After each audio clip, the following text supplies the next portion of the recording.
Hey, what's going on, guys? I'm going to talk to you about the whole Colin Kaepernick situation. Honestly, when he first decided to kneel for the national anthem, I condemned it respectfully, because I thought he would have not done that had he known the stories of Jesse Laura Brown and Thomas Hudner. One a black naval aviator, one a white naval aviator, but Thomas Hudner crashed his own plane to try to get to Jesse. It's not a well-known story, but it should be well-known, okay? And then also, if he would have known the stories of, in the Vietnam War, of not painting a positive picture of the war itself, but white soldiers and black soldiers fighting and dying together, I don't know if he would have done that. But recently, not recently, but the more that happened, it wasn't like that, okay? Kaepernick did it just, I think, for two reasons. One, just to get publicity and attention. Two, because his performance was so bad, I think he was going to get cut. And this gave him, the 49ers and the NFL, a reason to keep him around, because they didn't want to, because they were worried about repercussions, particularly in a state like California, the current climate that is there right now. But here's the other side to it, okay? In 2016, Colin Kaepernick didn't vote, okay? He didn't vote, okay? Being a Caucasian from Mississippi, I know firsthand that Colin Kaepernick's ancestors risked being burnt at the stake and being lynched to get his people the right to vote, and the right to vote without getting killed.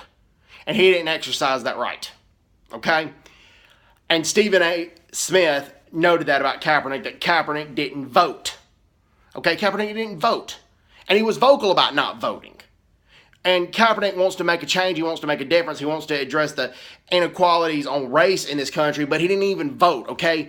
Voting should be your first step, okay? The second thing is, in addition to not voting, all right, then he idolizes Fidel Castro and wore a t-shirt with Fidel Castro there. Let me tell you about Fidel Castro, okay? I've mentioned this in previous videos, but Fidel Castro was one of the most racist men to have ever lived, okay? As I pointed out, in the Cuban military, there's one black Cuban for 25 generals. There's one black Cuban general out of all 25. And blacks make up 11% of Cuba's population. And in the University of Havana, 80% of the professors are white. And in the tourist industry, all the tourist workers have clear skin. They're white-skinned. And the tourism industry is Cuba's cash cow. Okay? Kaepernick didn't know what he was doing right there. And if he really knew about racial equality, he would have took the time to research Fidel Castro and realized how racist he was. Particularly if he was trying to address racial inequality in America. Okay? And then number three, he is not being blackballed by NFL teams, okay? He is not out of a job because he protested. He's not out of a job because he believes what he believes. He's out of a job because, not throughout his career, he did a good job at the University of Nevada, and he did a good job his early years, but he's out of a job because he sucks. Okay, he has sucked lately, I should say. He had the second lowest rating out of all NFL quarterbacks in the 2016 season. So it's not a surprise that he doesn't have a job. He was horrible last year. His performance was horrible. And then number four, it's not that he refused to stand during most of the national anthems. That wasn't the big deal.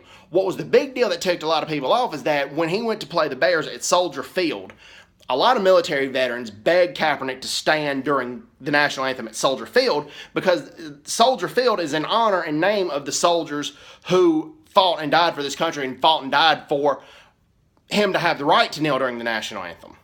They asked him very nicely and respectfully, stand during the national anthem at Soldier Field, and he wouldn't do it. Okay? Those are all the issues right there. Those are the issues that nobody is talking about, but that's the whole deal with Colin Kaepernick. All right? The Cleveland Browns staged a massive protest where about 10 or 12 Cleveland Browns players kneeled down during the national anthem, and then some of the Cleveland Browns players blocked it so people couldn't get to their teammates that were kneeling. And it was just not something that was good. Let's just put it that way. Anyways, everybody's doing well. Take care. God bless them. Bye-bye.